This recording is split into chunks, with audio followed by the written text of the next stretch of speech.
A'udzubillahi minasyaitonirrajim. Bismillahirrahmanirrahim. Faslun. Nah, sekarang kita yang mengaji ini yang digarisi. Bismillahirrahmanirrahim. Faslun. Wa min syurutis sholati istiqbalul qiblati wa dukhulil waqti.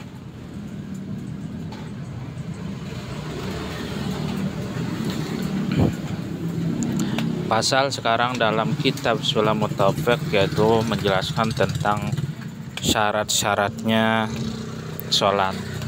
Wa min syurutis sholati istiqbalul qiblat. Sebagian dari syaratnya sholat yaitu harus menghadap kiblat, Kiblatnya kemana? Yaitu ke Ka'bah. Ke Ka'bah, bangunan yang persegi itu yang dinamakan Ka'bah, yang ada di Mekah di Arab Saudi. Bagaimana cara mengetahui Ka'bah atau cara mengetahui kiblat? Itu ya bisa dilihat di masjid-masjid sekitar gitu, atau musola sekitar. Itu pasti udah madhab ke Ka'bah, udah madhab kiblat pasti. Ya kita ikut saja gitu. Atau misalkan kita sedang merantau, tersesat gitu ya, tidak tahu arah barat, timur, selatan, utara, nggak tahu, ya kita bisa tanyalah ke orang sekitar, atau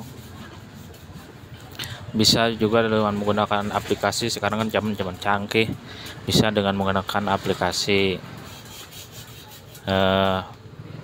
penunjuk Ka'bah itu ada, atau bisa langsung share di Google Chrome juga itu bisa.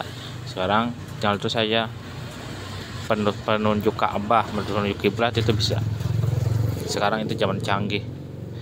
Kemudian wadukhulil waktu, kemudian harus masuk waktu. Tidak boleh sholat dilaksanakan di luar waktu. Sholat duhur sebelum waktu masuk sholat duhur, tapi udah melaksanakan sholat duhur, sholatnya batal, tidak sah. Begitu juga kalau sholat duhur dilaksanakan setelah waktunya habis, maka sholatnya sah tapi hukumnya haram, berdosa ya. Jadi harus tepat waktu. Karena sholat itu yang 5 waktu itu ada batasnya, ada mulai dan akhirnya. Jadi harus tepat, harus pintar mengolah waktu, kita harus tepat lah. Gak boleh lebih, gak boleh kurang dalam waktu. Kemudian wadukhulil waktu, harus masuk waktu ya. Wal Islamu, kemudian Islam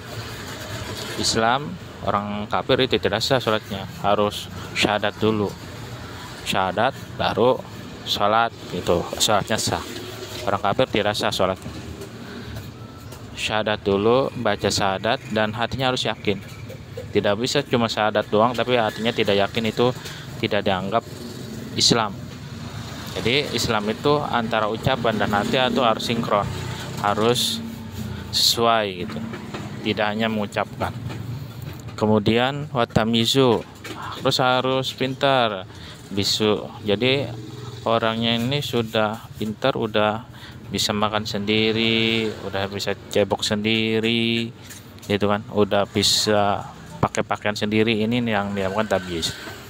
Kemudian wal ilmu bifardiyatiha, dan mengetahui akan keparduannya sholat. Jadi kita harus tahu dulu nih, sholatnya ini sholat fardu gitu. Status sholatnya ini harus tahu. Duhur ya harus tahu bahwa duhur itu fardu gitu kan. Asar harus tahu bahwa asar itu fardu wajib gitu. Sholat 5 waktu itu fardu wajib gitu. Kemudian wa ala ya'taqida fardhon min furudiya sunnatan, terus tidak meyakini bahwa salah satu dari fardu-fardunya sholat itu sunnah.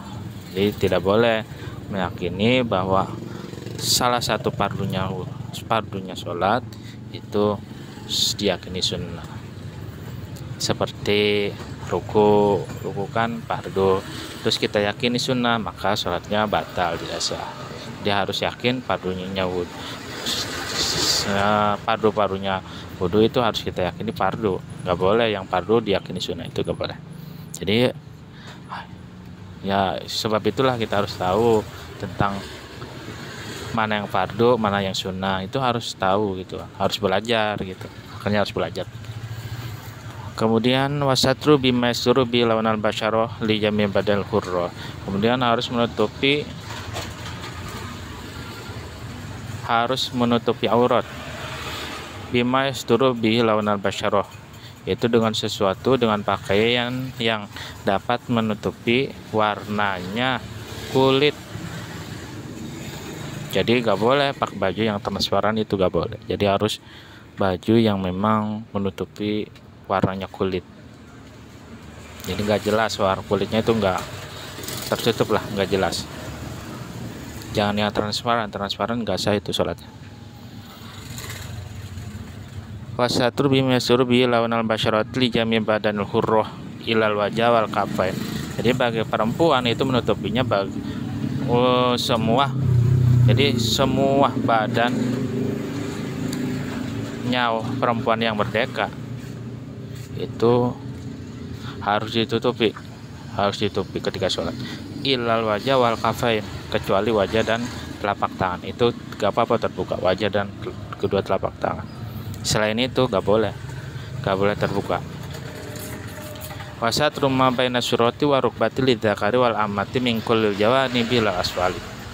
Dan juga hukumnya itu harus menutupi ma baina surati wa rukbah. Bagi laki-laki itu harus menutupi sesuatu yang ada di antara pusar dan dengkul itu lutut ya. Iya. Jadi harus menutupi sesuatu di antara pusar dan lutut, itu harus ketutupan. Lidzakari bagi seorang laki-laki wal amati dan budak perempuan. Mingkul jawanibi, dari semua arah, dari atas, dari samping, dari kiri, kanan, depan, belakang, itu harus tertutupi. Lal asfal, tidak dari bawah gak apa-apa, nembus juga gak apa-apa. Tapi kalau semua arah dari selain bawah itu harus tertutup. Faslun wa tabdul sholatu bil kalam, wallahu alam bisawab.